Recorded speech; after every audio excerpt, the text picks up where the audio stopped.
Hello, everyone, and welcome to the second season of the Candice and Elisa show. We've taken a bit of a hiatus, but that doesn't mean that the world has stopped because we have turned a corner with 2021, but have still continued to see the impact of COVID, the trickle effect of Brexit, military coups in Myanmar. We did also turn a corner with President Trump finally not being a part of the White House. Yes, let's take a moment of silence to praise the gods, Allah, Buddha, Krishna, Zoroaster. But now it's incredible that somehow we still go back to the same things that we were talking about last season: Black Lives Matter, sexual violence, historical issues that still are at the forefront of what's going on this 2021. And things that we cannot stop talking about. So Candice, I was wondering if, can you run us through a little bit of what's happened today with AOC and where the situation is with Trump? I mean, I love the motto should be for 2021. Same old shit, just a different day. I mean, in the wise words of Tupac, may he rest in peace. And it's just so incredible to me that this morning I woke up and I watched a little bit of IGTV, and AOC had actually released a clip as to her experience when the Capitol was stormed. And of course, this was a little earlier in the year, just last month. And how, of course, the Republicans are all saying, we should get over this. Like, forgiveness is, we should forgive, we should let go, we should move on. And it wasn't that big a deal. And basically AOC's experience of having to be locked in, this closet whereby she was really fearing for her life, kids, women, I mean, people were all scared of what was going to happen. And I mean, from the footage and the pictures I saw, I mean, they made it all the way to Nancy Pelosi. Like, I mean, it was not a joke. I would have been petrified. And these people are also white supremacists, obviously being a Black woman or of a woman of any sort of race. I mean, you would have been intimidated in that situation. But I do think there's something else that AOC mentioned that I also really want to touch on.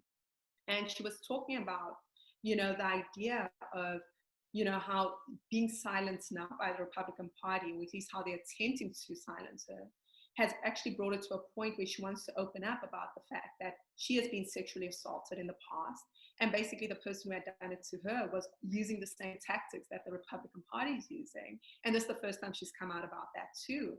And you drew such an incredible parallel between AOC's relation to this event and how Trump himself, right, has been accused of sexual assault, of silencing, of lying, of gaslighting. And I just find it so incredibly mind-blowing that this is the kind of conversation we should be having in 2021 during the pandemic. So what are your thoughts on this? I mean, I always felt, and I've mentioned this before, that having, thankfully now, an ex-president, but somebody who was accused of rape and sexual violence and, never disclosed his taxes and colluded with Russia and there are all of these things that should have led to impeachment.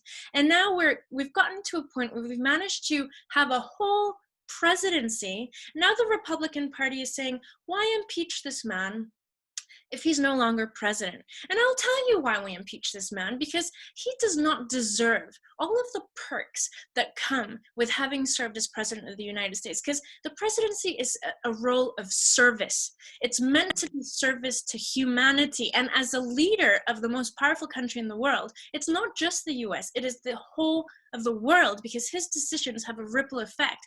So he does not deserve to be paid the amount of money that an ex-president would have. He does not deserve all of the perks that an ex-president would have. And he does not deserve the opportunity to potentially run again in 4 years because the man is deluded enough that he might. So I think that, yes, the parallel from the fact that everybody's telling AOC now in the Republican Party, oh, well, move on. But this isn't just the Republican Party. These are people that always go, sexual assault, sexual violence, unless it's a flock of women or men and women or people that were assaulted by the same person, namely Harvey Weinstein, Bill Cosby, Epstein, unless they fill a cover of the New York Times, we're not going to pursue this. It's never a one person, because then it's a he said, she said situation. And we have the example of the ex-president of the US that had several women come against him and simply said no, right? And if he's managed to get away with it, then why shouldn't anyone else, right? Yeah. And that correlation between power and abuse is one that I find very fascinating because, I mean, when Trump was in the running towards becoming president, there were so many things that came out, right? There were a lot of scandals, there were a lot of issues, there was collusion with Russia, there was, and multiple other things. And for me, what I found really interesting was there was audio evidence that Trump does not respect women. Like, you just Yes. grab them by the key. So it was like him almost admitting to the fact that, hey, like this is what I do. Because for any man to say that so flippantly, like, yeah, but with women, as long as you've got money and power, you can do whatever you like to them. That shows you the psyche, right? And then women came out and said, yeah, but Trump was, he did this to me or did that to me. And it wasn't enough. It wasn't enough because, as you said, unless there's a plethora of women speaking out against the same man in power, I find it very fascinating how it's almost like society isolates powerful men, Mm. and they've got this attitude towards women of you are just another commodity, like my Ferrari, like my Maserati. You're just another commodity, so I get to do what I wish with you, and when I'm done, I get to walk away and I will be protected because I've got the financial resources to protect myself, Mhm. and I've got the people who are willing to cover up for me. Mhm. And another thing that I've actually found very fascinating now that Trump has moved out of office is the amount of women that support Trump, the amount of women that are against AOC, the amount of women who are like, like, so what? He was still an incredible president. He was this and he was that. And I'm like, did you hear how he views you? Like, you are not special, Maria. Like, you are not like, he's not going to be like, oh, Maria, like out there in Los Angeles, like, girl, I got you. No, he barely respects the people around him. Who the F are you? It's just incredible to me because I find that duality to be, and that contrast of, when do morals matter? When do morals feature? Because I find that we live in this strange society where morals are flexible based on power. Absolutely. And I feel like as you were saying all these things, another parallel that comes up is the Black Lives Matter parallel. Because as you're saying all that, the relationship of power, I can't help but think also of South Africa, where you are at the moment, and how the racial power imbalance has still continued. And let alone, still the women that are trying to, make a mark for themselves, and maybe they don't have the same amount of money, maybe they don't have the same, and they are doubly oppressed because there's a racial oppression and then there's a gender oppression. And in the Capitol building, one thing that we were talking about before was how, people were protesting in the same way that the Black Lives Matter protests happened, except that this time, the amount of officers, the amount of defense that the Capitol had was negligible by contrast. And I'm not undermining the officers that got hurt and the people that were severely injured, but I am saying if a Black man had made it to Nancy Pelosi's office, what do you think would have happened to him? Because he wouldn't have been parading on Instagram and social media or hanging on to stuff. That wouldn't have happened with a Black person. I just don't see it. Not in the US, not today, and not when we just saw what happened with Black Lives Matter protests. And this imbalance of power trickles on with race, with gender, and the notion that we have to spend, the start of 2021 thinking about this is just, I mean, when do we actually move on? I mean, that's a great question. When do we move on? When is this in the past? When do we get to that rhetoric of people saying, I don't see color, I just this, so I don't.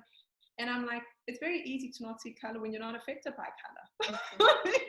Like, it's very easy to not see gender when you're not affected by gender politics. It's very easy to fall into these narratives when you're not the one on the other side of a loaded gun, right? And I love that our first season we began with Black Lives Matter, and our first season this time we began with something in contrast to that.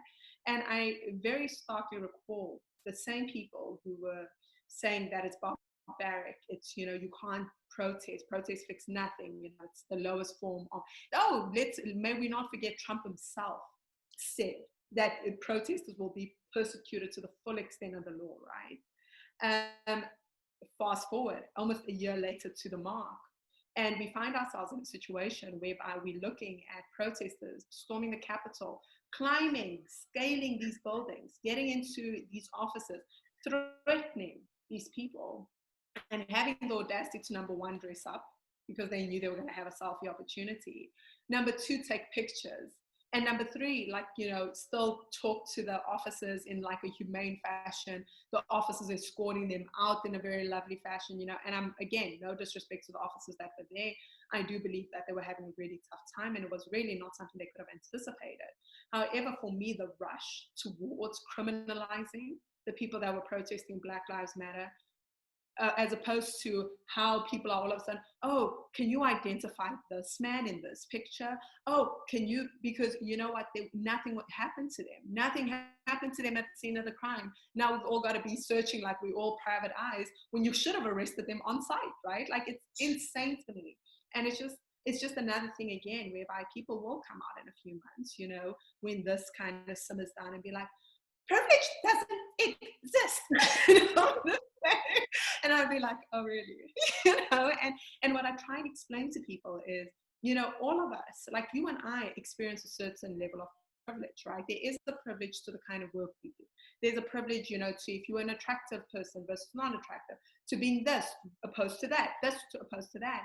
But it's not about saying that, oh, I'm all these things, but I'm going to ignore them. It's about saying, I'm all these things. I know that my voice matters within this arena, whether it's your career, within the space, whether it's, where you find yourself, meshing into all the societies you're in, and saying, but I'm going to use this voice to advocate and to show and shine a light on the things that aren't working, and to me, that's always what gets me. I'm like, we don't want you to acknowledge white privilege just for the sake of it. No one cares.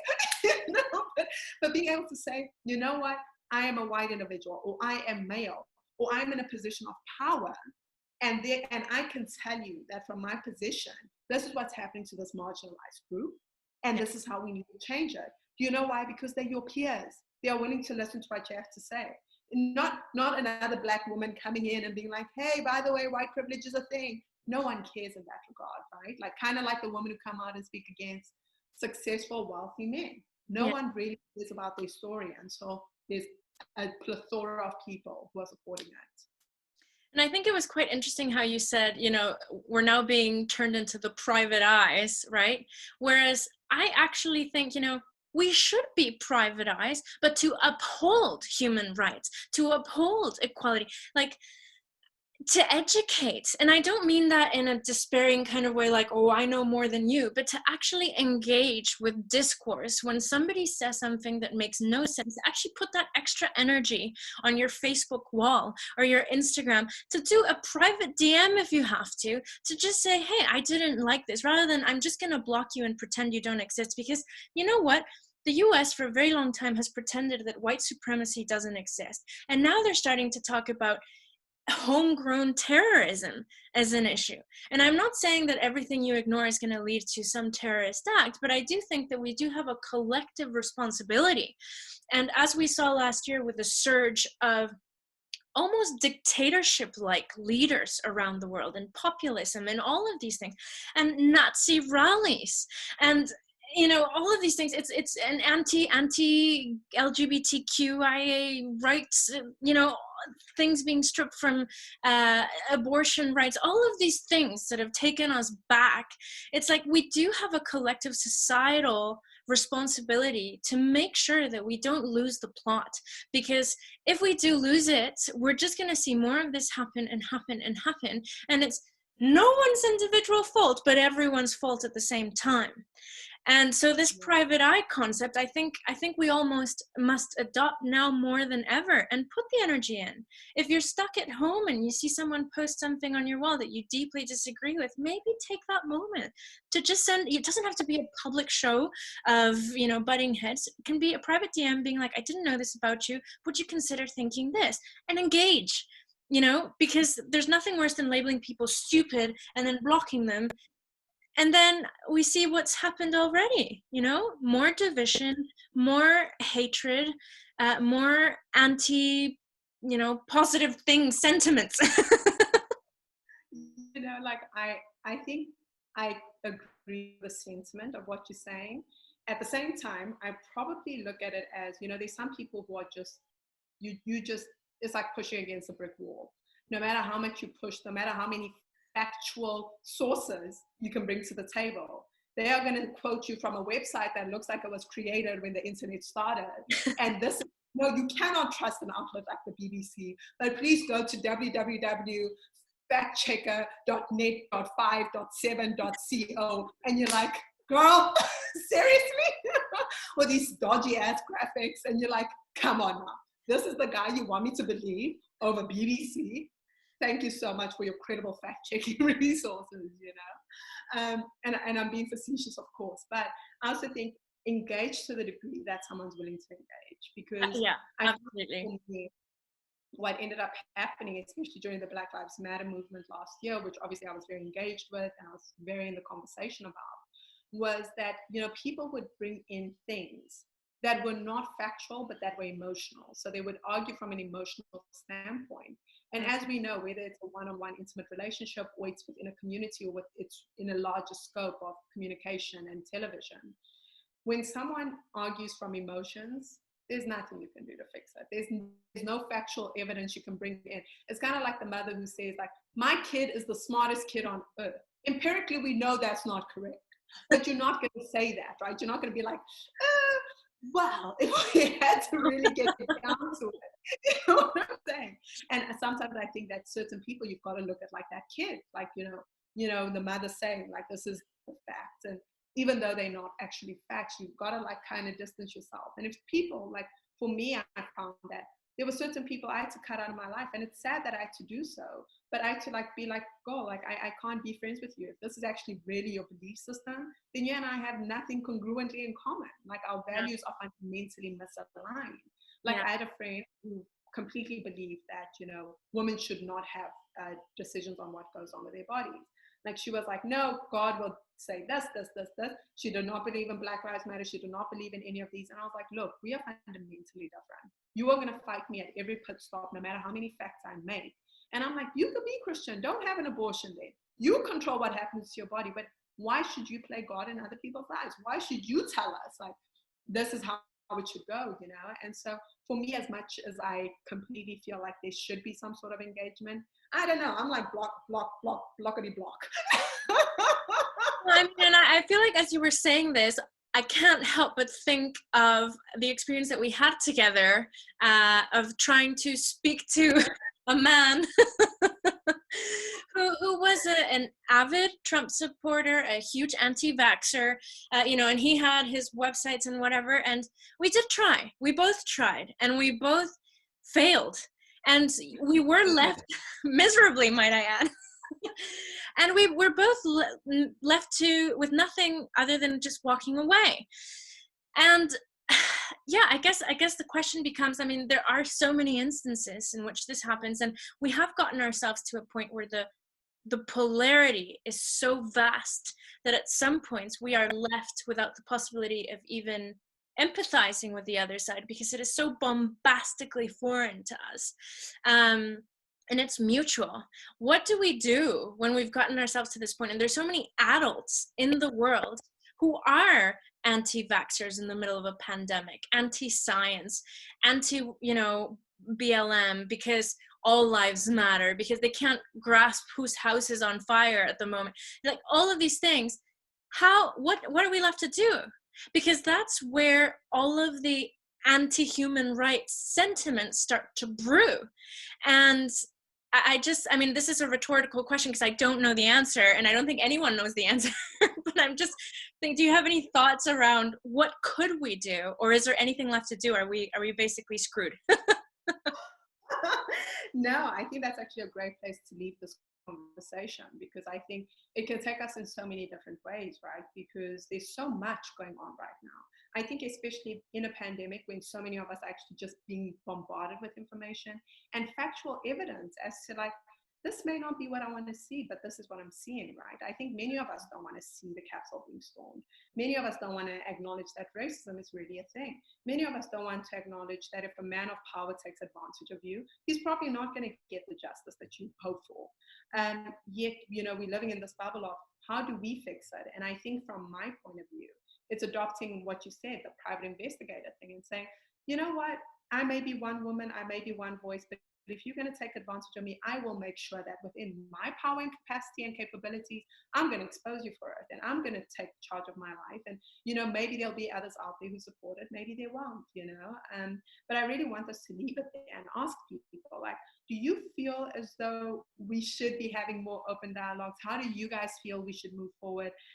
What is next for human, what is the next for human beings? Like, what is the human race? Simple questions. Just, the fundamental questions of life. What is the meaning of life? Why are we here? No, but really, guys, please do engage with us. Do let us know where you are standing on this matter and how you feeling. How are you feeling about 2021 and what has already transpired? And we look forward to catching up with you again next week.